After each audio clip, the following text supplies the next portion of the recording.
우리 증산 천지 대도 채널을 방문해 주시는 도생 여러분 반갑습니다.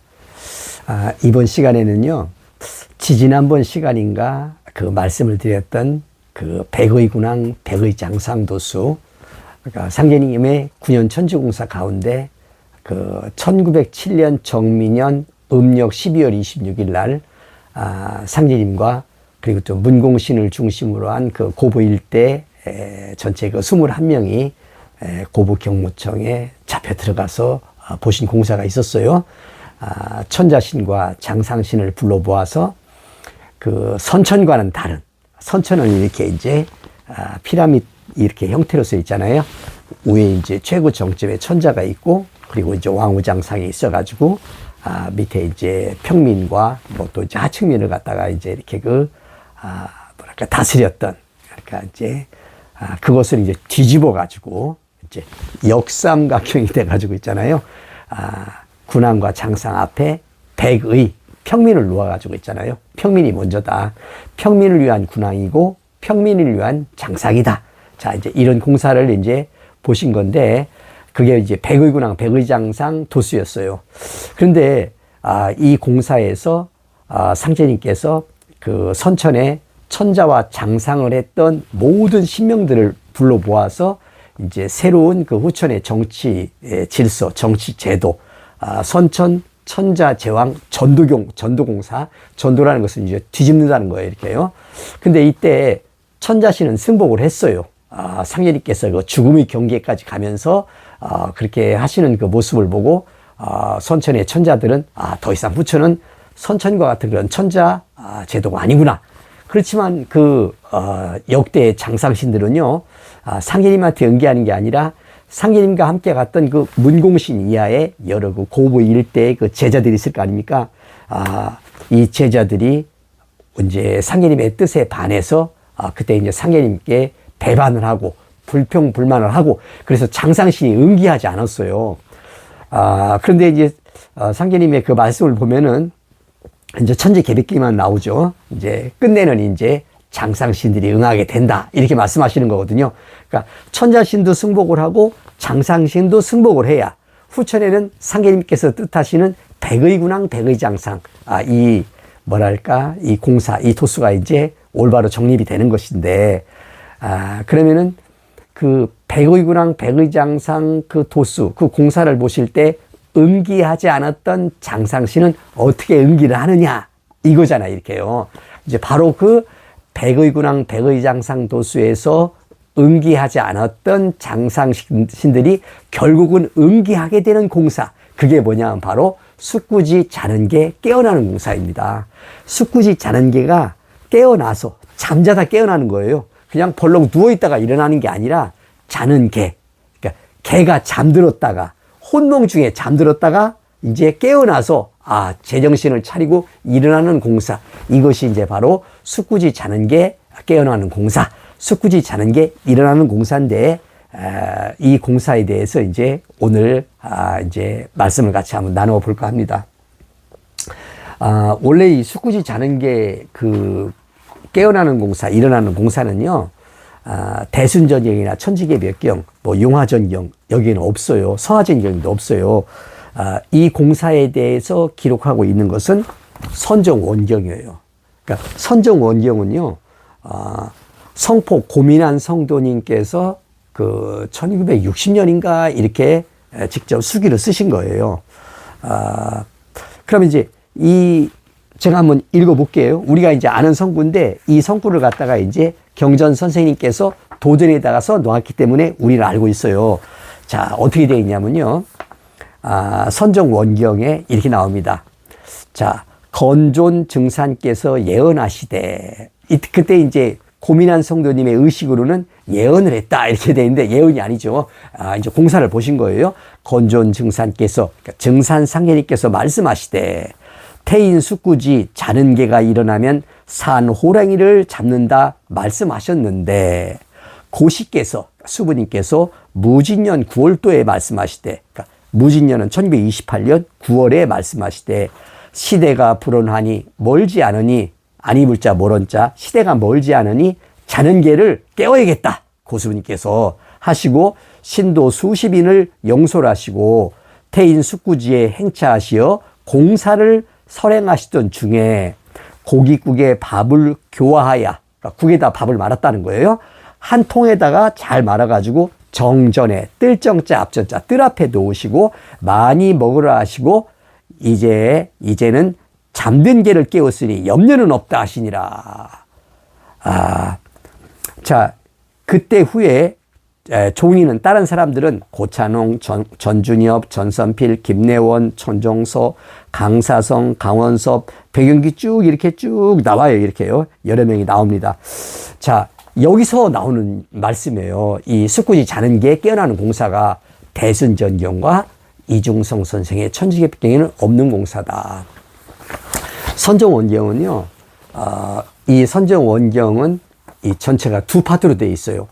앞부분은 상계님의 천지공사 파트고요. 뒷부분은 수부님의 신정공사. 내내 그게 천지공사예요. 근데 우리가 이제 보통 신정공사라고 말씀을 하는데 어쨌든 이렇게 두 부분으로 이루어졌고, 고민한 성도님은 이제 이 상계님 편에다가 이제 이거 고수부님 편이네요. 고수부님 편에다가 이제 고수부님의 신정을 이렇게 기록을 했습니다.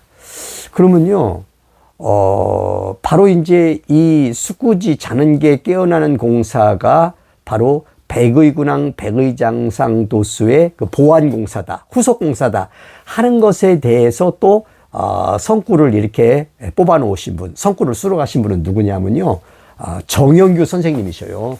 그게 이제 정영규 선생님은 경전을 상계림 경전 한 권과 수문인 경전 한 권, 두 권을 쓰셨어요. 1987년인가 바로 이제 정영규 선생의 천지개벽경이 있고요.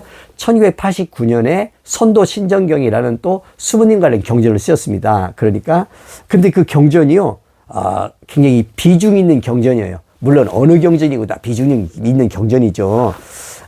그만큼 이제 정영규 선생님이 상예님과 수부님의 이 경전사에서 중요한 분이다라고 하는 것을 뭐 의심할 여지는 없고요.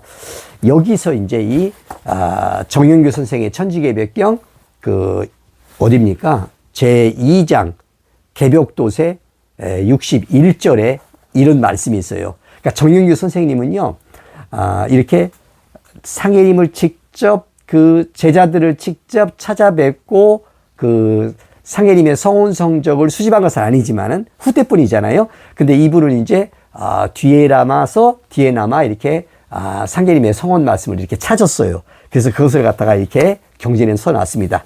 자, 61절에 이렇게 나옵니다. 어느 날 문공신에게 가라사대 잠든 개가 일어나면 산 호랑이를 잡는다는 말이 있나니 태인 숙구지 공사로 일을 돌린다. 여기서 중요한 것은 뭐냐면은 문공신한테 하셨던 말씀이고요. 문공인 성도가 바로 백의군왕 백의장상 도수를 모실 때 바로 중심 그 제자였지 않습니까? 바로 이제 문공신한테, 그러니까 삼변교원한테 해당되는 공사란 얘기예요. 그리고 이제 뭐냐면은 태인 숙구지 공사로 일을 돌린다. 일을 돌린다. 이 표현이 중요한 거예요. 일을 돌린다는 게 뭐예요? 이쪽 일을 받는데, 이쪽 공사를 받는데 이것이 잘 안 되기 때문에 이것을 보완하는 공사로 이렇게 일을 돌린다. 저는 이제 그렇게 이해를 하고 있습니다. 자, 이렇게 나와요. 이렇게. 이 말씀은요, 그러니까, 이 숙구지 자는 개가 일어나는 공사, 이거에 대해서는, 대순전경과 이중성 선생, 청엄 선생의 대순전경과 하감 선생의 천지개벽경에는, 기록되어 있지 않다.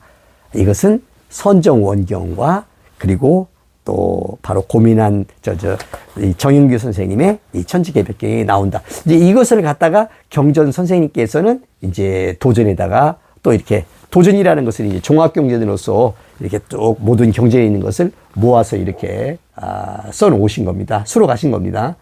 그러면은 이제 왜 경전 선생님의 그 교훈에서는 이 숙구지 공사를 중요하게 보느냐 하는 건데 있잖아요. 굉장히 중요합니다. 이제 저도 그 교단에서 몸을 담아서 교육을 받았기 때문에 이제 뭐랄까, 이제 여기 보면요. 이것이 이제 일종의 종통공사거든요. 종통이라는 것은 굉장히 중요한 거 아닙니까? 우리가 그 종통에 줄을 잡지 못하면 소용이 없는 거예요. 제가 볼 때는요, 이 상제님과 수부님의 이 도는 줄 잡는 게임이에요. 그러니까 그래서 상제님께서도 있잖아요. 도통줄을 대두목에게 주어 보내리라. 고수부님도 오른줄을 하나 축혀들면 다 오느니라. 이 줄을 말씀하셨거든요. 자, 그래가지고 이 도전 재판본에는 있잖아요. 이렇게 이게 11편 고수부님 편 어디입니까? 215장에 대사부는 숙구지공사로 출세한다 해가지고요. 여기 보면은 수부님께서 종종 성도들에게 말씀하시기를 자던 개가 일어나면 산 호랑이를 쫓느니라 하시고 여러 차례 절실히 말씀하시기를 내가 숙구지공사를 보아야 하느니라 하시더니 9월에 이르러 이제 때가 멀지 않으니 자는 개를 깨워야겠다 하시며 성도 수십 명을 거느리고 태인 숙구주로 행차하시어 공사를 행하시니라. 이때 마포로 일꾼들 여름살이 30벌 옷을 지어 동네 머슴 사는 사람들에게 입히신 후에 이것은 이제 선정연경에도 없는 구절인데요. 이게 들어갔어요. 이게 어떻게 들어갔을까? 그때 여러 가지 추론해 보고 있는 데 있잖아요. 어쨌든 이 동네 머슴 사는 사람들한테 일꾼들 여름살이 30벌을 새로 옷을 주어 입혔습니다. 옷이라는 것은 신분을 상징하는 거거든요. 그러니까 제가 볼 때는요, 더 이상 머슴살이 신앙하지 말아라. 머슴 살지 말아라. 이런 말씀인 것 같아요. 통 하나에 고깃국을 담아 밥을 잘 말아서 뜰 앞에 놓으며 이것은 이제 식록을 붙이는 거예요. 그 일꾼들한테 말씀하시기를 많이 먹어라. 먹고 힘을 내라. 이런 뜻인 것 같아요. 그러면서 이제 잠든 개를 깨웠으니 염려는 없다 하시니라. 이제 상계님의 그 숙구지 공사 문공신한테 숙구지 자는 개가 일어나면 산 호랑이를 잡는다는 그 공사를 갖다가 수부님께서 직접 또 행하신 거예요. 수부님의 천지공사, 수부님의 신종공사는 상계님과 별개의 공사가 아니에요. 내내 그 같은 공사지만 이것은 이 천지공사라는 것은 외자굿이 아니라 천지음양굿이기 때문에 아버지 상제님의 천지공사를 여자로서 후처는 고눈이잖아요. 여자가 또 이것을 갖다가 뭐랄까 다시 공사를 보신 건데 저는 이것을 어떻게 이해를 하냐면요. 쉽게 이런 거예요. 이제 부부가 살잖아요. 그러면 남자가 돈을 벌어와요. 그럼 그 번 돈을 가지고 누가 씁니까? 여자가 살림을 합니다. 그 남편이 벌어온 돈의 규모 안에서 그렇잖아요. 식비는 얼마를 쓰고 뭐 자식들 교육비는 얼마를 쓰고 뭐 이렇게 쭉 나눠서 이렇게 한다 이겁니다. 그래서 이제 그런 차원에서 저는 이렇게 쉽게 이해를 하고 있습니다. 자, 그래서 이 숙구지 자는 게 깨어나는 이 공사에 대해서 왜 그러면 먼저 그 교단에서는 먼저 교훈에서는 왜 중요하게 여겼냐? 그것은 이제 우리가 귀에 못이 박히도록 이제 들었거든요. 그 숙구지 잘숙자 개구자 이렇게 잠자는 개 영어로 말하면 sleeping dog 이렇게 이제 어떤 일꾼을 말하는 거예요. 사실은 깊이 들어가 보면요. 알고 보면 그 12,000 일꾼들을 뭐라고 말하냐면 상계님께서는 잠자는 개다. 이렇게 말씀하신 거예요. 잠을 잔다는 것은 뭐냐? 혼동에 빠졌다 이거예요. 어떤 혼동에 빠지냐? 일변교훈, 차경석 보존교의 일변교훈이 천자문화를 포병했지 않습니까? 교주가 천자였어요. 특히 또 70년대, 80년대에 일어났던 그 이변교훈 있잖아요. 이변교훈도 이 광희의 이변교훈, 전체 그 이변교훈이 있잖아요. 교주를 천자로 받들었어요. 천자라는 것은 그때 사실 뭐냐면요. 교주가 상해님과 수부님과 동등한 그런 그 위치예요. 그럼 뭡니까? 교주가 신이에요. 그렇게. 교주가 대두목을 주고 있죠. 교주가 그 대두목으로서 도통을 주고 있지 않습니까? 교주가 생사대권을 가지고 있는 거예요. 그렇기 때문에 상계님과 수부님을 신앙하는 것 같으면서도 사실은 무슨 신앙으로 빠져버린 거예요? 교주 신앙, 대두목 신앙, 천자 신앙, 교주를 대두목 천자. 쉽게 말하면 전지전능한 신으로 이렇게 신앙하는 그런 걸로 빠졌는데 상계님께서는 그것을 개가 잠들었다. 이렇게 혼동에 빠졌다. 잘못 신앙하고 있다. 그럴 땐 신앙을 하고 있다. 여기서 깨어나야 된다. 이게 뭡니까? 자는 개가 깨어나는 바로 이 깨어나서 일어나는 공사다 이거예요. 그래서 이제 옛 교단에서는 이제 이 잠자는 개는 뭐냐? 그것은 비유적인 표현인데 개라는 것은 이제 일꾼인데 이제 개술자 12지에서 이제 자축인매진 사업이 신유 술이잖아요, 이 개가. 그러니까 잠들었다는 것은 또 뭐냐? 그러면 이제, 갑을, 병정, 무기, 경신, 임계 이렇게 이제 잠들었다는 것은 밤이지 않습니까? 저녁이지 않습니까? 그러니까 이제 뭡니까? 임계수. 그래서 이제 임술생. 이제 그렇게 해서 이제 설명을 했던 겁니다. 그것도 훌륭한 설명이에요. 이렇게. 교리라는 것은 이제 그것을 설명하는 것에 따라서 여러 가지의 이제 그런 파가 나오고 이제 교단이 분파하는 거기 때문에 어느 것이 맞냐, 어느 것이 틀리냐 하는 것은요, 마지막에 일되고 나서 봐야 되는 거예요. 어쨌든, 그것도 훌륭한 그런 교리 해석인데, 그러나 이제 과거에 저는 그렇게 생각을 했지만, 저는 잠자는 개라는 것은 바로, 교주신앙, 천자신앙, 대두목신앙, 그러니까 잘못된 신앙이에요.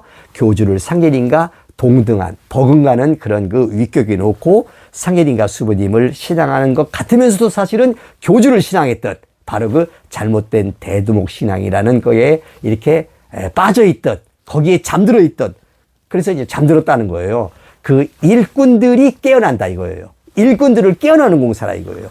그래서 이제 저는 이제 그렇게 파악을 하고요. 결국은 1만 2천 명을 말하는 거예요. 그 일꾼들을 깨우는 공사에 이렇게 해요. 그런데 이제 일꾼들이 깨어날 때 우리가 보십시오. 이변교훈이 70년대 말 80년대에 일어나서 이제 뭐 대순진례나 그 외에 이제 여러 교단들이 광야의 이변교훈이 이렇게 번성을 했지 않습니까? 상당히 많은 숫자라 이겁니다. 그러면 이 일꾼들이 어느 날 갑자기 한순간에 깨어나느냐? 그건 아니라 이거예요. 깨어나는 것은요, 보면은, 이제 어떤 한 사람이 깨어나요, 먼저. 그리고 이제 그 사람이 또 다른 사람을 깨워요. 또 그 사람들이 또 깨운다 이겁니다. 이렇게 해서 이제 쭉 결국은 그것이 1만 2천 명으로 이렇게 퍼져나가서 결국은, 상례리께서 말씀하신 유찬명, 김자인에게 각기 10만 명한테 포교하라. 이것이 이제 20만 명까지 가는 게 아닌가. 그리고 결국은 이제 그 20만 명을 또 바탕으로 해가지고 우리 이제 남북 한 7천만 인구 중에서 또 어느 정도 또 이제 후천에 열매되는 그런 사람들이 나올 것이다 이렇게 보고 있습니다. 그러면요, 제가 이제 이 숙구지 이 자는 게 이 깨어나는 공사에서 있잖아요. 이제 이 숙구지에 대한 제가 말씀을 좀 드려볼게요. 제가 2000년대 초기에 있잖아요. 먼저 교단에 몸을 담고 있을 때, 그때 이제, 벌써 몇 년 때는 언제입니까? 2000년대 초니까 지금부터 한 20년 전 얘기예요. 그때 이제, 저도 이제 젊어서 이것저것 많이 왔다 갔다 하면서 있지 않습니까? 그때 제가 숙구지라는 곳을 갔다가 그때 이제, 뭐랄까, 뭐 성지 순례라고 할까, 이렇게 여러 이제 일꾼들하고 같이 이제 찾아봤던 적이 있어요. 그러다가 이제 한참 또 시간이 지나가지고, 2013년 이후로 신앙혁명이 일어나가지고 이제 또 다시 한번 갔었고요. 그리고 이제 제가, 감옥에서 나온 이후로 2020년 이후로 제가 이제 부안에 내려와서 살면서 바로 부안 옆에 거기 신태인이 있어요. 바로 거기거든요. 차로 가면요, 20분도 안 걸려요. 그러니까 그 일대를 여러 번 또 제가 가서 이제 이렇게 확인해 보았습니다. 그러면은, 이 숙구지라고 하는 지명은, 지금 행정상의 지명은 아니에요. 상계님 제세 당시 천지용사를 행하시는 그때는 숙구지라고 했었지만은, 이제 상계님의 천지용사가 이렇게 이제 마감이 되고 나서 이제 그쪽 동네를 뭐라고 부르냐면은 화홀이라고 불러요. 화홀이. 화라는 것은 이제 벼화자고요. 그 다음에 호라는 것은 호소자예요. 이제 벼농사라는 것은 물이 있어야 되니까 화홀인데 그 마을, 화홀이라는 마을 있잖아요. 그 큰 섹터를 갖다 거기는 이제 벼농사가 이렇게 성행했고요. 거기에 이제 용소마을, 포룡마을, 뭐 정자마을 몇 가지 마을이 있어요. 이제 그 중에서 이제 어디입니까? 용서마을 있잖아요. 용용자, 상서로를 서자. 그쪽으로 이제 숙구지라고 했다. 이제 숙은 잘숙자, 구는 개구자. 그러니까 잠자는 개의 땅이에요. 그런데 그때도 제가 20년 전에 답사할 때도 그때도 우리가 알아봤지만은 여기 어떻게 되어 있냐면요. 제가 이제 여기다가 이 판박수식 책에다가 좀 정리를 해놨어요. 예로부터 부안과 태인, 정읍을 포함한 전북 쪽에 9가지 구구지가 있었다고 한다. 구구지. 9구자, 개구자. 그러니까 개구자가 들어가는 땅이 9개가 있었다는 거예요. 구지란 개구자의 땅지로서 모두 개와 관련한 지명이다. 그러면 구구지란 뭐냐? 진구지, 검언구지, 배양구지, 돌구지, 역구지, 그 다음에 석구지, 숫구지, 흙구지, 미륵구지를 뜻한다. 이렇게. 그러니까 흙구지 그러면 이제 뭐라면 흑색개라 이런 뜻이에요. 그러니까 갈색개라고 해야 되나 이런 뜻이고 있잖아요. 그 다음에 이제 뭐 검언구지, 이건 말대로 검은색 이런 뜻인 것 같아요. 근데 이제 후대인들이 이들 지역이 어디인지를 찾게 되는데 흑구지와 서구지는 찾지를 못하였고 나머지 7군데는 수소문 끝에 찾았는데 이 중에 3군데가 부안에 있었고 4군데는 지금의 행정구역으로는 정읍에 있었다. 그러니까 이제 부안 옆이 정읍이잖아요. 그러니까 이제 그 섹터에 이제 이렇게 9구지가 있었다. 9개의 구지가 있었다. 그 중에서 이제 저도 이제 궁금해가지고 부안에 살면서 있지 않습니까? 제가 이제 옛날 자료를 갖고 그 지역을 직접 찾아가서 거기 사는 분들한테 그 촐로들한테 이제 탐문을 하고 물어봤어요. 그런데 2000년대 초대가하고는 또 분위기가 다르더라고요. 왜냐하면 또 20년 지나면서 또 어르신들이 또 돌아가셨거든요. 잘 모르시더라고요. 여기서 이제 미륵구지가 뭐냐면은 상례님께서 탄광하신 정읍, 덕천면, 신월리 쪽에 있다고 한다. 그러니까 고북은 우덕면, 갱망리 거기를 미륵구지라고 그래요. 그러니까 미륵님이 개로 오신다. 미륵님이 강시로 오신다. 이런 뜻이에요. 이게요. 미륵구지. 그러니까 이 구구지의 중심은 뭡니까? 미륵구지가 중심이에요. 그러면은 예를 들어 가지고 이제 뭐냐면은 진구지 어디냐? 부안군 동진면 원화장리 전체가 진구지다. 제가 가봤다니까요. 가서 물어보기도 하고 잘 모르시더라고요. 그 다음에 이제 검언구지는 어디냐? 부안군 백산면 금판이 현호마을 전체가 바로 검언구지다. 검은구지라고도 불리었다. 그러면 숫구지는 어디냐? 지금의 신태인읍 화오리에 용서마을, 용교마을, 포룡마을, 정자 4개 마을을 갖다가 이것을 숫구지라고 한다. 지금도 가면요, 숫구지 슈퍼마켓이라고 그 간판이 있어요. 숫구지라고 그래가지고 좀 흔적이 강하게 남아 있더라고요. 그래가지고 이제 이 정읍과 부안에 있는 이 9개가 전부 다 개구자가 들어가고 있잖아요. 이 개라는 것은 뭡니까? 미륵구지, 상계님께서 개, 강시성. 이 개라는 것은 강시성 상계님을 말하는 거고요. 그리고 또 이 개라는 것은 상계님의 그 정신대로 일을 하는 12,000 일꾼들을 다 개라고 하신 거예요. 상계님께서는 일꾼들을 비유하셨어요. 소로 비유하시기도 하시고 개로도 비유하셨다. 이렇게 이걸 알 수 있습니다. 자, 그래서 이제 제가 이제 한번 뭐라고 할까? 한번 사진을 한번 보자, 한번요. 제가 이제 최근에 지난 언제죠? 9월 달에도 제가 이제 찾아가가지고 이제 이렇게 답사를 했었어요. 어디냐면은 이제 그 마을의 가문 있잖아요. 자, 이걸 보겠습니다. 이게 뭐냐면은 용서, 용교, 포룡, 정자마을 이렇게 4개의 마을을 갖다 묶어서 숫구지라고 한다 이렇게 한다고 그랬잖아요. 그럼 거기서 이제 용서 마을에 있잖아요. 용서 마을에 거기 가면은 뭐가 있냐면은 이렇게 정읍 근대 문화관인가 이게 이제 잘 이렇게 어떤 조만한 공공기관이 서 있어요. 여기 가면은 이렇게 그림이 그려져 있는데요. 이렇게 뭐라고 되어 있냐면 이제 이게 이제 그 용서마을 이렇게 그 마을에 이렇게 그림인데 있잖아요. 이게 어떤 전경이냐면은 이게 이제 개예요. 이렇게 개가 이렇게 해가지고 이렇게 이제 개 꼬리에 해당되는 거예요. 그러면 이게 뭐냐면요. 형상이 이제 개가 잠들어 있는 형상인데, 저도 개를 길러봤으니까 압니다만 개라는 것은요, 잠잘 때 이제 개가 이제 이렇게 다리를 모아가지고 턱 밑에 이렇게 앞다리를 괴요. 그리고 이렇게 되면은 주둥이가 이렇게 거기 서로 비슷하게 이제 있죠. 그 다음에 쭉 해가지고 쭉 서가지고 이렇게 이제 자는 그런 이렇게 개 머리와 이렇게 이제 잠자는 개의 형상을 하고 있어요. 거기서 이제 주된 곳은 이쪽이에요. 머리 쪽이에요. 여기에 이제 당산마을이 있고 여기에 이제 중요한 당시 일제시대 때 그때 이제 이쪽에 농사를 지었던, 그때 이제 일본 사람들의 이제 관리가 그렇게 뭐랄까, 거처하던 집이 있고요. 이렇게 돼 있어요. 이게 숙구지 꼭 잠자는 개의 형상처럼 돼 있어요.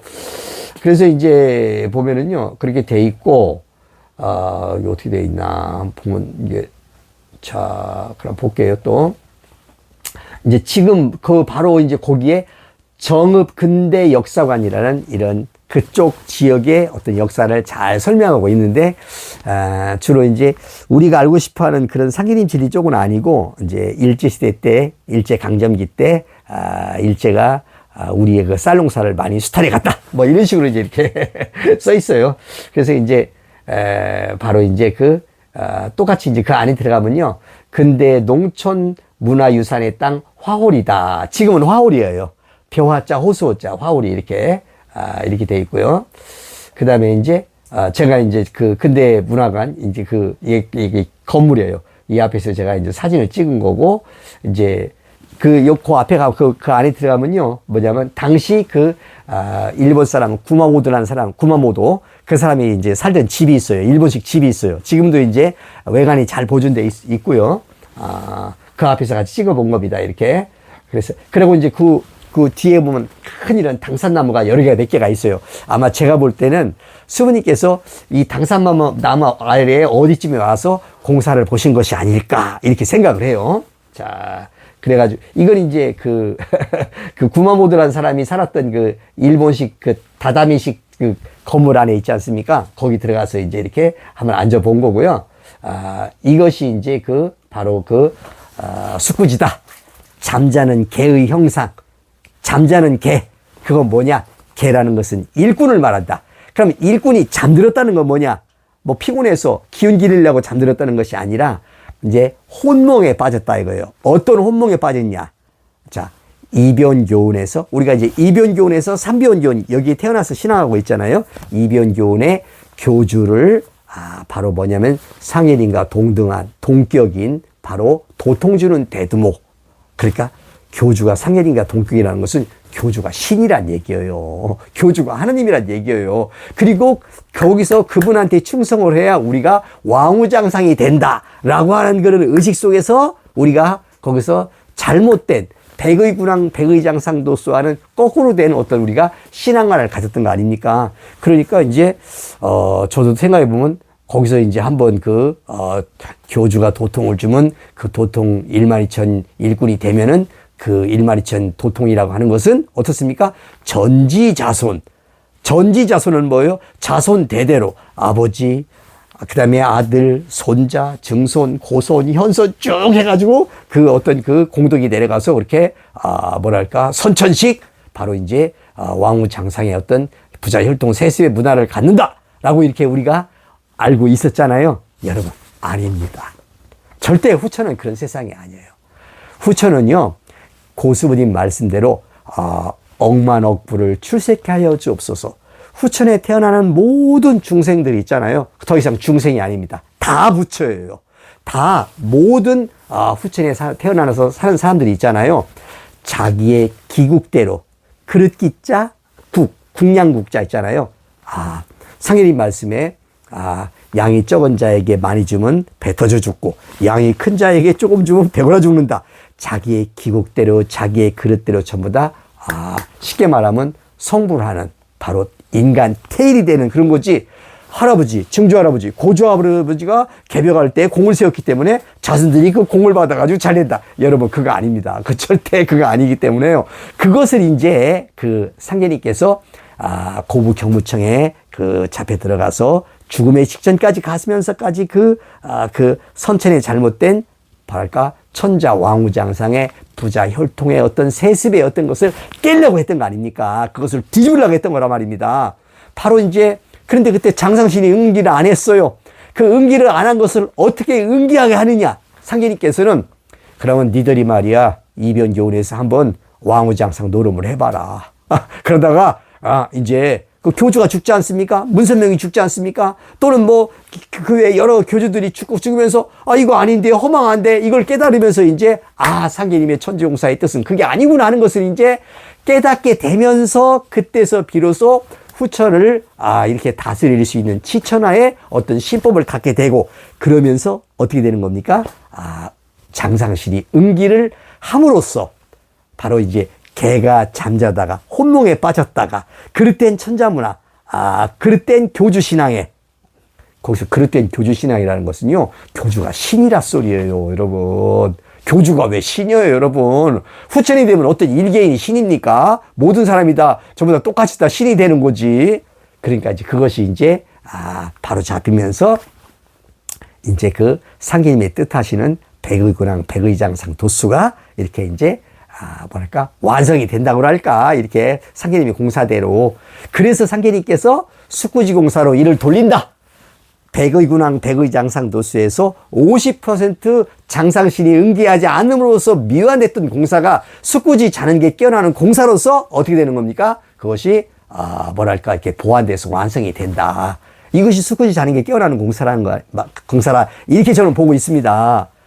그러면은 이제 상계님의 공사라고 하는 것은요, 우리가 흔히 말하면 영화 찍는 걸 우리가 볼 수 있어요. 그러면 영화를 찍는 그 뭐랄까 감독은요, 전체의 그 영화의 어떤 그 전체 뭐랄까 그 뭐라 그러죠? 이 용어가 있잖아요. 이렇게요. 시나리오를 다 알고 있어요. 처음부터 끝까지 결말을 다 알고 있다 이겁니다. 그러면은 그 영화를 찍을 때 앞에서도 찍고 옆에서도 찍고 또 매번 갔다가 또 다시 찍고 보완돼서 찍고 있지 않습니까? 여러 각도에서 찍는다 이겁니다. 이렇게 찍게 되면은 그것이 나중에 쫙 이렇게 하나의 필름으로 쫙 서로 짜맞추다 보면은 완벽한 영화가 되는 것처럼 상계님께서는 내가 물샐 틈 없이 도수를 짜놨다. 이렇게. 그렇기 때문에 이미 상계님의 천지용사는요, 이민년부터 이미 천지용사의 결론이 나와요. 인사문제, 천시문제, 이게 다 이민년부터 나오고요. 그것을 이민, 계묘, 갑진, 을사, 병호, 정미, 무신, 기우 이렇게 하면서 있지 않습니까? 촘촘하게 이것이 짜들어간다 이겁니다. 그래서 제가 볼 때 결국은 숙구지 자는 개를 깨워야 되는 거 아닙니까? 어떤 일꾼을 깨워야 된다 이겁니다. 그 일꾼을 깨워야 되는 것을 갖다가 먼저 교단에서는 맨 처음에 깨어나는 그 일꾼이 임수생이다. 바로 그분이 잠자는 개였다. 개가 깨어났다. 이렇게 보는 거지만, 제가 볼 때는 뭐 그것도 훌륭한 그 해석이에요. 근데 깨어나신 분이 계속 있어야 되는데 또 다시 잠들어 버렸거든. 그러니까 제가 볼 때는 이거 아닌 것 같아요. 그래서, 이 깨어나는 공사, 일꾼을 깨어나는 공사에 대해서 이제 상계님께서 숙구지 자는 개가 일어나면 산 호랭이를 잡는다. 아이고. 제가요, 개가 자다가 일어나서 호랭이를 잡는다? 여러분, 개가 호랭이를 잡을 수 있습니까? 못 잡죠. 내가 볼 때는 개 한 마리가 어떻게 호랭이하고 상대를 합니까? 보통 개들은요, 호랭이가 어흥 하고 한번 울어제끼면요, 그냥 어떡합니까? 개들이 오금을 저리고 그냥 오줌을 싸고 막 이럴 거예요, 아마. 그런데 저도 이제 그 20년 전인가 한번 궁금해가지고 여러 가지 개에 대한 영상을 보니까요, 우리나라 개 중에서 이 북한의 풍산개, 그리고 이 우리 남쪽에 진돗개 있지 않습니까? 이건 종류가 달라요, 개 종류가. 한 마리는 호랭이를 상대할 수 없지만은 그 개들이 이렇게 여러 마리가, 적어도 한 20, 30마리가 이렇게 한번 용맹한 개들이 모이잖아요? 그리고 이제 개는 그렇게 개들끼리 독립적인 활동을 하기보다도 누굴 따라가냐면 포수를 따라가요. 개 주인을 따라가요. 개 주인은 이거 총 잡고 이제 가지 않습니까? 그럼 이제 개들이 같이 호랑이 몰이를 한다 이겁니다. 아주 용맹한 개들이 있어요. 용맹한 개들이 있다 이겁니다. 그래서 개가 호랑이를 잡는다. 이게 틀린 말이 아니다 말이지. 잡는 개가 일어나면 산 호랑이를 잡는다는 말이 있다. 산 호랑이를 잡는다. 이게 뭐예요? 그것은 바로 그릇된 잘못된 교주신앙, 대두목신앙, 이것을 갖다가 이렇게 혁파한다. 신앙혁명. 저는 이렇게 말씀을 생각하고 있습니다. 상계님께서는요, 제가 이제 경전 선생님께서 쓰신 서술하신 이 도전에 보니까요, 뭐가 있냐면은, 상계님께서 이 대전에 오셔서 보신 공사가 있어요. 여기 보면은, 이 내용이 좀 나와요. 여기서 이제 이렇게 일꾼이 깨어나서 이렇게 뭐랄까, 잠자는 개가 일어나는 공사 있잖아요. 이런 게 나오는데, 요거보다 제가 조금 먼저 드릴 말씀은 뭐냐면요. 김호연 성도의 그 증언이, 이 경전 선생님께서 이 편수하신 도전에 실려 있습니다. 도전은 11편이 돼 있고 1편으로 돼 있고 1편부터 10편까지가 상계님 편, 11편이 고수부님 편이거든요. 근데 상계님 편 그 10편 중에서 25%가 4분의 1이 김호연 성도님의 증언이에요. 그러니까 도전의 위대성이 거기 있어요. 아, 김호연 성도님 1901년에 5살이었어요. 그러니까 1909년에는 13살인가 4살 이렇게 전 과정을 그 어린 소녀의 눈으로서 상인의 천지용사를 이렇게 보고 증언을 한 건데 있잖아요. 김호연 성도님의 증언 가운데 제가 이제 그 옛날에 그 어떤 경전 편찬 그 일꾼하고 제가 얘기를 했더니 김호연 성도가 이 100가지를 그렇게 증언했다면 한 10가지 정도 10분의 1이 실렸대요. 그러니까 1000가지를 증언했다면 100가지가 실렸고, 그러니까 그렇게 이제 10분의 9는 안 실렸다는 거예요. 그러니까 10분의 1밖에 안 실렸다는 거지만 그 10분의 1 안에 다른 경전에 없는 이제 내용이 들어가 있지 않습니까? 근데 김호연 성도의 증언 가운데서 있잖아요. 뭐가 있냐면 그 어떤 상기님의 공사 중에서 특정 성씨가 이렇게 성씨를 포커스에서 보신 공사가 나와요. 그게 뭐냐면요, 노씨 공사예요. 제가 노씨 아닙니까? 이렇게 노씨.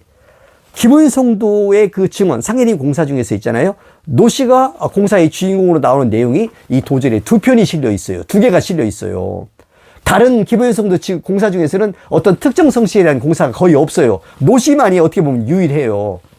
그게 뭐냐면은 도전 9편 96장에 실려있는 노병권 공사, 그리고 이제 9편 132장에 실려있는 노광범 공사예요. 우리가 보통 이제 어떤 도전이 있다 보면 있지 않습니까? 한국에 보통 성씨가 뭐 한 200개 되나 몇백 많지 않습니까? 그러면 이제 김이박, 최정강 이렇게 이제 그건 보통 100만 명 이상이 되는 그런 그 성씨들이고요. 뭐 이제 60만, 50만, 30만, 20만, 5만 이런 성들이 많이 있지 않습니까? 그러면 그런 성씨들은 어떤 도전이 있다 보면 이거 내 성씨네 하면 어떻습니까? 이렇게 그걸 관심을 갖고 보잖아요. 그러니까 이제 저는 노씨거든요. 그러니까 여기 보다 보면 노씨가 나왔어요. 이게 1992년에 그 도전 초반부터 노광범, 노병권 공사가 나와 있었어요. 근데 그때는 저는 별로 중요시 여기지 않았어요. 이런 공사도 있구먼. 노씨야? 뭐야 이거? 이렇게 전혀 생각을 안 했죠. 이게 뭔 공사인지. 그러다가 제가 이제 2013년에 이제 먼저 교단에서 나와서 다시 보니까 뭔가 이제 새롭게 보이더라고요. 이렇게요. 특히 9편 96장의 노병권 공사, 머슴살이 40년 했거든요. 일꾼들이 이변교원에서 머슴살이 하다가 깨어나는 공사거든요. 상계리께서 노병권에 뺨을 한번 때려버리지 않습니까? 야 이놈아 정신 차려 이놈아. 어디 지금 내가 꾸민 천지용사가 머슴살이 하는 게 아닌데 말이야. 네가 어떻게 말이지? 교주 밑에서 머슴살이 하고 있냐? 정신 차려라. 뺨을 때리거든요. 그런 게 나오고요. 그 다음에 이제 9편 96장에 노광범 공사라고 나오는데 노씨요 역시요. 여기는 아주 김호연 성도 증언인데 그 답사팀에서 제적분을 떼가지고요 실제 인물을 찾았어요. 실제 있던 인물이에요. 이 인물이 노광범인데 이 노광범의 이 뺨을 갖다가 상혜님께서 수없이 때려가지고 있지 않습니까? 이렇게 항복을 받으시는 공사가 있어요. 옛날에는 이것을 읽었을 때 아이고 많이 맞았네. 이거 왜 맞았어 이거. 그러니까 이제 약간 좀 그렇잖아요. 이렇게 뭐 상혜님께서 칭찬했다든지 말이야 잘한다고 말이지 어깨를 들여주고 있지 않습니까? 이게 한 게 아니라 뺨을 막 수없이 때려가지고 노병권은 한 번 때렸는데 노광범은 막 수없이 때렸어요. 이렇게요.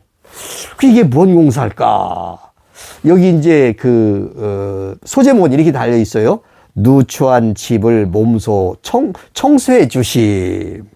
양반의 체면 문화를 꾸짖으심 이렇게 되어 있는데요. 제가 볼 때 그게 아니에요. 이거 보면요. 노광범의 정신을 돌려놓는 공사. 뭔가 이게 지금 이렇게 그러면은 이것만 가지고도 사실 말씀드릴 얘기가 많아요. 이게 뭐냐면요. 바로 고수부님이 1928년 무진년 9월에 숙구치로 행차하셔가지고 내가 이제 잠든 개를 깨워야겠다 하는 이렇게 말씀하셨잖아요. 그거와 마찬가지로 상계님께서 어떤 그 잠든 일꾼을 깨우는 거예요. 머슴 신앙, 노예 신앙 이렇게 잘못된 교주 신앙에 빠져 있는 그 일꾼 중에서 어떤 일꾼을 이게 사정없이 뺨을 때려가지고 있지 않습니까? 깨우는 공사라 이겁니다. 노광범 공사. 이게 뭐야? 상계님께서 이게 보면요. 저는 여기를 답사를 했어요. 이 공사의 무대가 어디냐면은, 이게 이제 이제 안양동이란 동네가 있는데, 안양동, 이제 금산사를 들어가잖아요. 입구에서 주차장에다 문을 이렇게 차를 대고, 그러면 이제 이렇게 앞에 쭉 들어가다 보면 이제 매표소라고 그러나? 그 통제하는 곳을 지나가지고 이제 쭉 이렇게 돌아가가지고 결국은 이제 쭉 들어가면 결국은 이제 한참 걸어가요. 그러면 이제 결국은 이제 밀전이 있고 대적광전이 있는 거잖아요.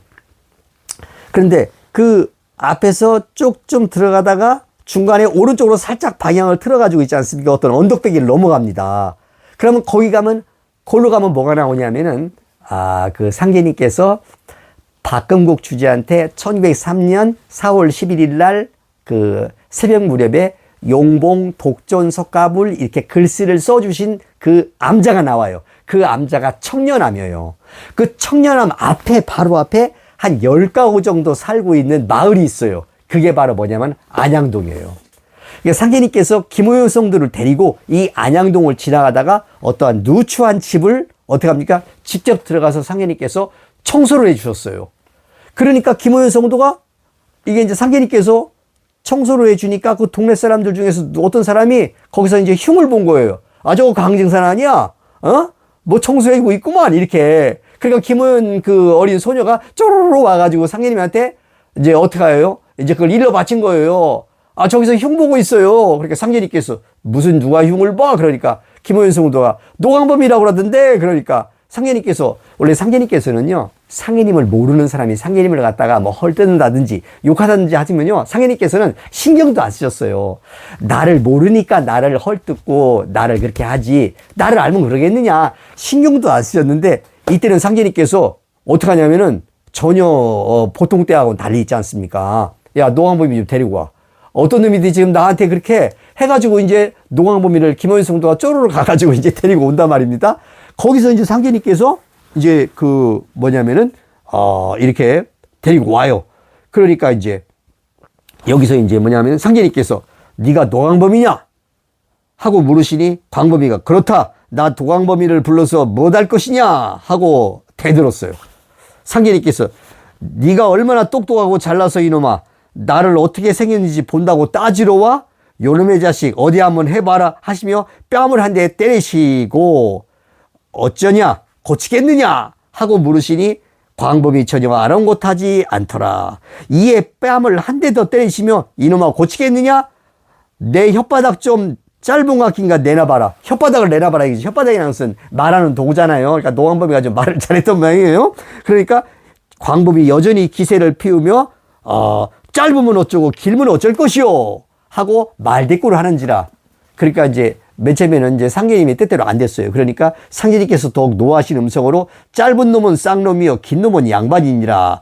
감히 나를 내게다 대느냐?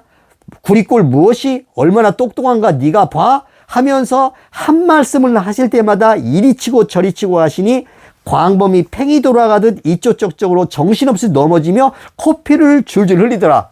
그러니까 엄청나게 맞은 거예요. 상계님께서 어떤 인물을 불러가지고 왜 이렇게 하시겠습니까? 이게 뭔가 공사라 말입니다. 옛날에는 안 보였어요. 어떤 일꾼을 깨우는구나. 잘못된 정신. 제가 볼 때는요, 교주 신앙에 빠져서 교주를 상계님과 동등하게, 상계님보다도 어떻게 보면 더 위대한 거죠. 그렇게 아주 신앙하는. 그러니까 나중에 이제 결국은 광범이 그제야 제가 잘못했습니다. 제가 몰라서 그런 것이니 용서해 주십시오 하고 사죄하거늘 상계님께서 그래야지 진작에 그리했으면 내가 용서하고 말 터인데 누가 그러라더냐 하고 타이르시며 가서 탁배이나 한 그릇 받아 먹으라 하시고 엽전 10입을 던져 주시니라. 엽전 한 장도 아니에요. 10입 줬어요. 탁배기 막걸리나 먹어라. 그렇게 실컷 이렇게 아주 그냥 패셔가지고 정신 차리게 하시고 있지 않습니까?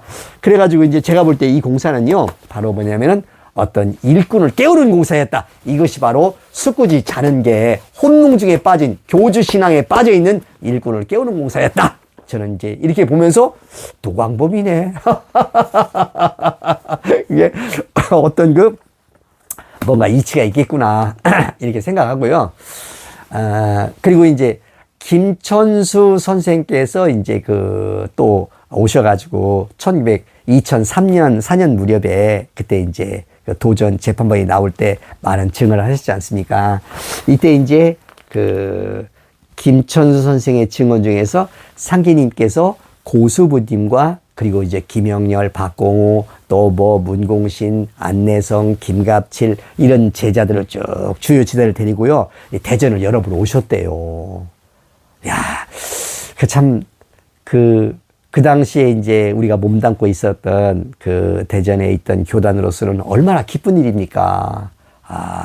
대전에 대한 공사라니까. 근데 이제 상계님께서 오셔가지고요. 여기 이제 5편 307장 있지 않습니까? 여기서 이제 공사 보신 게 있어요. 그게 뭐냐면은 이제 제목은 대전에서 도공전수 공사를 행하심 이렇게 돼 있는데 이것도 뭐 훌륭한 제목이고 잘 지어진 제목이라고 보지만요. 상인님은 도공이란 말씀 안 하셨어요. 그러니까 이제 제가 볼 때는 좀 아쉽다. 내용을 보니까요. 여기서는 뭐냐면은 그 내용이 대전에서 참신과 마신을 갈라놓는 바로 이 공사를 행하셨다. 참신과 마신을 갈라놨다. 선악심판이에요. 제가 볼 때. 그 내용이더라고요. 여기 보면 이제 상계님께서 공사분계에 있는데, 이제 보냐면 참신이, 마신이 하는 얘기냐, 참신이 하는 얘기냐 하시니 상계님께서 말을 하니까요. 말씀하시니까 공우가 부지간에 오른팔을 하늘 높이 들고 큰 소리로 이것은 참신이요 하고 또 왼주먹으로는 방바닥을 콱 내리치며 이것이 마신이요 하고 소리치니라. 그러니까 참신과 마신, 그걸 뭐겠어요? 참과 거짓. 자, 이때 상계님께서 말씀하시기를 참신은 오른쪽에 있고 마신은 왼쪽에 있다. 이제 이렇게 말씀하시니라. 이윽고 상진님과 수부님께서 시천주주를 읽으시며 나나나나나나 하고 몸을 격렬히 흔드시다가 갑자기 앉으신 채 공중으로 튀어 오르시거늘 성도들도 따라서 시천주 조화정 영세불망 만사지 응하야 응하야 하고 기운이 솟구쳐 하다가 기운이 솟구쳐 펄쩍펄쩍 뛰어 오르더니 하는 공사가 나와요. 이거 보면요. 여기 보면 이제 나나나나나 하는 공사가 있어요. 이걸 상계님께서는 뭐라고 말하냐면은, 내일은 나나니 같이 되느니라. 너희는 죽일 공부를 하지 말고 살릴 공부를 해라. 이게 나나니도 쓰여요. 나나니라는 일종의 이제 그게 약간의 일종의 벌과 동물인데, 그러니까 이제 일벌 하는 그런 벌이 아니라 그런 이제 좀 약간 다른 모양의 벌인데 있잖아요. 그 나나니라는 것을 한번 인터넷 찾으면 나와요. 이제 나나니 그 벌은 그 다른 새끼를 데리고 와가지고 앞에 앉혀놓고 이렇게 막 날개를 막 이렇게 확확하게 이렇게 막 젓지 않습니까? 그게 이제 나나나나나 한다는 것 같아요. 그러면서 날 닮아라 이렇게 한다는 얘기죠. 그래서 이제 그러면 이제 그렇게 한참 하다 보면 이렇게 그 앞에 잡아온 다른 무슨 벌레가 있지 않습니까? 그게 닮아간대요. 그게 나난이라는 거예요, 이렇게요. 응? 상인님께서 이제 그 공사인데요. 이제 여기 보면 뭐가 나오냐면 이제 바로 이제 308장에 가면은 이제 강강술래 공사가 있어요. 강강술래. 이게 이제 강강술래 우리가 있지 않습니까? 강강술래가 뭐야? 이게 이제 그래가지고 강강술래는, 상계님께서는 이제 앞에는 강자잖아요. 강자가. 상계님 강씨할 때 강우, 내릴 강자. 상계님께서는 강씨로 오시고, 그 다음에 이제, 대두목은 술생으로 왔다. 이렇게 알고 있었잖아요. 이렇게요. 그런데 제가 볼 때는 그것도, 아주 참 훌륭한 해석이지만 제가 볼 때는 그게 아닌 것 같아요. 강강은 맞아요. 상계님께서 강씨로 오셨어요. 술래라는 것은 뭐냐면은, 여기 부분 있잖아요. 술래야 상인님께서 말씀하신다고요. 술래야 강강술래야 네가 좋으면 내가 좋고 내가 좋으면 네가 좋고 이렇게 말씀하시고요. 수부님께서 크게 뛰시며 5만 년 대동세계 개벽선경이 온다. 지천태 운으로 여자 세상이 온다. 고눈이 온다. 이렇게 하시며 흥을 돋으시니라. 제가 볼 때는 이게 뭐냐면요. 술래잡기예요. 술래잡기는 뭐예요? 그거는 뭐냐면요. 우리가 어렸을 때 있지 않습니까? 제가 이제 60년대 어릴 때, 그때 이제 10살 미만 때 동네에서는 놀 게 없었잖아요. 그럼 뭐 자치기, 구슬치기, 술래잡기 뭐 이런 걸 했단 말이에요. 그럼 술래잡기는 뭐냐면요. 제가 어릴 때는 뭐라고 말했냐면은 숨바꼭질이라고 그랬어요. 숨바꼭질. 그 술래잡기예요.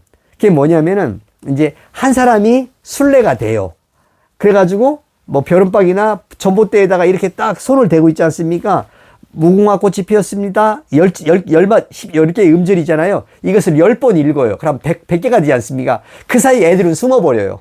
그러면 이제, 그러고 나서 찾는 거예요. 숨바꼭질, 순례 잡기예요. 순례가 숨은 애를 잡는다 이거예요. 그럼 잡았어요? 저기 숨었네? 잡으면은 걔가 순례가 돼요. 그럼 다시 또 걔가 또 다른 사람이 이렇게 애들이 이렇게 숨어 있을 때 또 잡아내는 거예요. 순례잡기라는 것은 일꾼이, 상인님의 일꾼이, 상인님의 진짜 일꾼이 될 그 일꾼을 잡아낸다, 찾아낸다. 이게 순례잡기라니까요. 강강순례, 이렇게. 지금 뭡니까? 지금 2024, 2025 이 갑진을사를 기점으로 해서 3변 진도진법 교훈이 열렸어요. 상인님의 9년 천지공사를 제대로 기록한 모든 경전이 훌륭하지만 이중성 선생님의 천지개벽경이 가장 참 훌륭하게 잘 기록했구나. 여기에 대순연용과 다른 50%가 다른 이런 말씀이 있구나. 이제 이걸 얘기하면서 상인님의 이제 진도지법이 나왔을 때 어떻습니까? 12년인가 그 무렵에 이제 문선명 선생도 돌아가시고 이제 이변교훈의 어떤 지도자들이 죽으면서 많은 신앙인들이 시리에 빠져가지고 있지 않습니까? 이렇게 있었는데, 그런 일꾼들 중에서 상인님 진리의 순수한 순정을 가지고 있는 일꾼들을 어떡합니까? 진도지법으로 데리고 와야 될 거 아니에요. 이게 순례잡기란 말입니다. 이것이 제가 볼 때는 이공사예요. 제가 볼 때는. 그게 뭡니까? 나난이에요. 이렇게 내 자식은 아니지만 내 새끼는 아니지만 먼저 깨달은 사람이 이렇게 어떡합니까? 나나나나나나 날달보라 하면서 있지 않습니까? 이렇게 포교하는 거라 이겁니다. 그래가지고 이제 바로 상인님 말씀 순례야 강강순례야. 순례는 뭡니까? 이제 깨어나서 다른 숨어있는 사람을 깨어나는 그 일꾼을 말하는 거예요. 순례야 강강순례야. 내가 좋으면 네가 좋고 네가 좋으면 내가 좋고 이렇게 말씀하시고요. 자, 상제님께서 주신 공부를 시키신 후, 그러니까 주신 공부라고 그랬어요. 김천수 선생은 말씀하시기를 내일은 나란히 같이 되느니라. 어떡합니까? 이게 포교운이 열린다는 거예요. 너희는 죽일 공부를 하지 말고 살릴 공부를 하라 하시고 또 말씀하시기를 훔치는 소울음 치자니라. 나는 소체니라. 상인님께서 소체라 이거예요. 소의 바로 본체라 이거예요. 소는 일꾼의 중심 일꾼은 누구냐? 바로 나 강증산 상계님이다. 나다 말이지. 내가 소의 본체다. 이렇게 말씀하시는 거고요. 그리고 상계님의 그 정신, 결국은 고수부님의 정신이에요. 천지 일월 부모이신 상계님과 고수부님의 그 정신을 그대로 따르려고 하고 그것을 실천하려고 하는 그 일꾼들이 장차 소가 나와서 좋은 세상을 만들 것이니라. 12,000 일꾼을 소라고 말씀하신 거라 이거예요. 근데 12,000 일꾼이 또 개로 말하면 12,000 개가 오늘 갑자기 서로 모르는데 오늘 깨어나자 이지금 깨어나자 막 일어나는 건 아니라 이겁니다. 저절로 어떻게 합니까? 결국은 한 사람이 두 사람이 되고 두 사람이 네 사람이 되고 네 사람이 8사람이 되고 이렇게 이제 핵분열을 하다 보면 있지 않습니까? 결국은 이제 12,000 일꾼이 깨어나게 된다. 이렇게 저는 봅니다. 이렇게 그때 김천수 선생께서 그때 와서 직접 말씀하시던 그 음성이 지금도 들려와요. 훔치는 소울음 훔자 소울음 치자니라. 나는 소체니라. 장차 소가 나와서 좋은 세상을 만들 것이니라.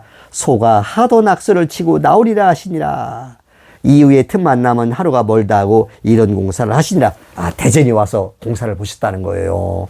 대전에 와서 바로 참신과 마신을 갈라놓는, 그러니까 바로 교훈의 선악 심판 공사를 행하셨고, 참신은 오른쪽에 있고 마신은 왼쪽에 있다. 그리고서 이제 나나나나 하고 이렇게 시천주제를 읽으셨다. 시천주제라는 건 뭐예요? 교주 신앙하지 말고 상기님과 수부님, 천지일월 부모님을 제대로 신앙하라. 이런 말씀 아니겠습니까?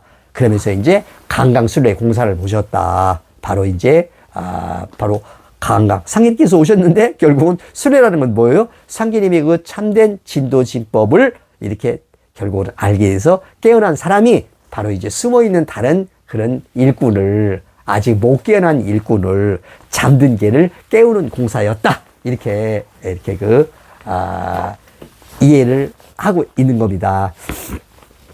여러분, 이 상계님의 이 100여 년의 이 교훈 역사가 상계님께서 돌아가시고 난 다음에, 화천하시고 난 다음에 고수부님께서 이렇게 일으키셨던 일변 교훈이 그냥 쭉 진행이 돼가지고 있지 않습니까? 그때부터 진도진법이 나와서 변하지 않고 100년 역사가 진행됐다면 우리가 무엇을 고민하고 어떻게 우리가 방황을 하겠습니까? 알고 봤더니 상계님의 교훈이라는 것은 그렇게 단일하게 나간 게 아니라 삼변성국이었다는 겁니다. 3번 변한다는 거예요.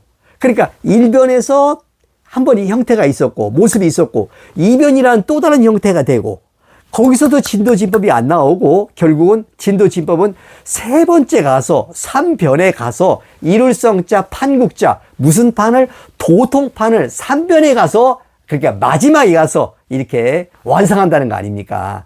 그래 이제 저는 그 옛날에 미륵경을 읽어서 미륵불의 3의 설법이 이런 거로구나. 3번째 가서 이렇게 되는 거로구나. 제 상씨름꾼은 이제 마지막 판에 나와서 있지 않습니까? 마지막에 한 판으로 씨름판을 이렇게 딴다, 이렇게 석권한다, 이렇게 말씀이 되어 있지 않습니까? 이제 이런 말씀 이렇게 같이 한번 생각해 보고요. 참 벌써 우리가 2024, 2025 우리가 이제 이 갑진을사 아주 중요한 시간을 우리가 이제 거의 다 보내고 있지 않습니까? 다시 한번 제가 이제 지난 시간에 말씀드렸던 것을 이렇게 말씀드려 보면요. 그 진사의 성인출 오미낙당당 이 말씀은요. 우리가 이제 상계님의 그 천지공사 이전에 원래 우리 민족의 그 많은 도참서에서 쭉 이렇게 면면이 나왔었던 얘기예요. 그게 이제 그 무학비결부터 나오더라고요. 그런데 이제 상계님께서는 그 진사 성인출 오미낙당당을 그 말씀을요, 천지개백경에서는 5번을 이렇게 말씀하셔요. 5번이 나와요. 대순전경에는 한 번도 안 나와요. 그런데 이제 차이가 있어요. 그래서 이제 진사 성인출 오미낙당당이 그 상계님 100년 교사의 또 주제예요. 그게 진사년간의 성인이 나오고 오미연간의 즐겁고 당당하게 이렇게 떳떳하게 어떤 일을 하더라. 그래서 제가 볼 때는 이 진사 성인출 오미낙당당은 이 100여 년의 역사 동안에 2번이 있다. 그 중에 한 번은 상계님께서 명시적으로 말씀하셨어요. 그게 뭐냐면 28년, 29년 무진기사에 이중성 선생이 등장한 거. 이것이 바로 그래서 1929년 그때 언제입니까? 바로 5월 24일인가 양력으로 그때 이제 그 차경석이 상계님을 배반하고 배척하고 이렇게 할 때 이중성 선생이 그때 당당하게 일어나가지고 있지 않습니까? 너는 천난고에 없는 역적놈이다 말이지. 어찌 감히 네가 말이지 상계님을 배반하고 말이지 여기에 모여있는 모든 신도들을 갖다가 배반하느냐 하면서 이렇게 꾸짖으면서 이리약 이중성 선생이 스타로 그때 떠오르지 않습니까? 그리고서 이제 무진 기사 지나서 30년, 31년 경호 12년에 이제 하감 선생께서 김영렬 그 수석지자 이하 여러 제자들을 갖다가 이렇게 답사하면서 상계님의 그 성원 성적을 공부하면서 그때 이제 그게 진사 성인칠 오미낙당당에 그걸 상계님께서 말씀하셨어요. 여기 맞다 그거다. 그렇지만은 결국은 상계님의 모든 공사는 어디에 포커스가 잡혀 있습니까? 바로 마지막에 이 3변 여기에 이렇게 포커스가 있는 거 아닙니까? 바로 우리가 지금 또 갑진을사 병호정미 바로 이제 그 가불로 머리를 드는 갑진을사. 그러니까 진사 성인출. 여기서 우리 일꾼들이 일어나야 된다 이겁니다. 이렇게 깨어나고 있지 않습니까? 여기서 깨어난 일꾼들이 결국은 이 오미년에 결국은 많은 포교를 하고 나름대로 활동을 해서 있잖아요. 이 병호정미에 이렇게 상계님의 이 도가 삼변교훈 진도진법이 더 성장을 한다. 이렇게 상계님께서 말씀하시기를 나의 일은 가불로 머리를 들고 무기로 몸을 뒤집노라 이렇게 말씀하시잖아요. 자, 이 말씀은 다시 한번 이제 무슨 뜻인가 하면 우리가 제가 한번 또 제 나름대로의 깨달음, 꼭 정답은 아닙니다. 그것을 이렇게 이제 말씀드릴 것을 이렇게 한번 또 이렇게 말씀을 드리면서 자, 오늘은 이 숙구지 자는 개가 깨어나서 일어나는 공사 그것은 뭐냐? 이변교훈 바로 교주를 상인인가 동격으로 놓고 바로 도통을 주는 대두목이기 때문에 교주를 신앙하면서 상인님을 신앙하는 척하면서 사실은 결국은 대두목 신앙이 되고 말았거든요. 그러니까 봄날이 전도됐어요. 이게 잘못됐다 이거지. 그리고 그릇된 바로 천자 왕후장상 문화의 어떤 그런 것을 이렇게 깨닫게 되는, 이게 상인님의 원뜻이 아니구나. 이것이 백의군왕 백의장상도수 바로 상인님의 그것이 바로 무엇이다 라고 하는 것을 이렇게 결국은 그 이변교훈에서 거기서 시간과 청춘과 돈을 낭비하면서 결국은 20, 30년, 30년, 40년 신앙하다 보니까 알게 되는 거예요. 이렇게요. 그렇게 돼서 결국은 장상신이 응하게 되는 그런 신법을 갖다가 체득하게 되는 바로 그것이 바로 숙고지 자는 게 깨어나는 공사였다. 자, 개가 깨어나야 된다 이거지 이렇게요. 못 깨어나면 안 됩니다, 여러분. 바로 이제 그러한 깨어나는 시간대에 우리가 이렇게 같이 호흡하고 있다. 이런 말씀을 드리면서 있잖아요. 자, 오늘은 이 정도로 말씀을 이렇게 드리고 다음 시간에 다른 주제를 갖고 또 말씀을 이어가 보도록 하겠습니다.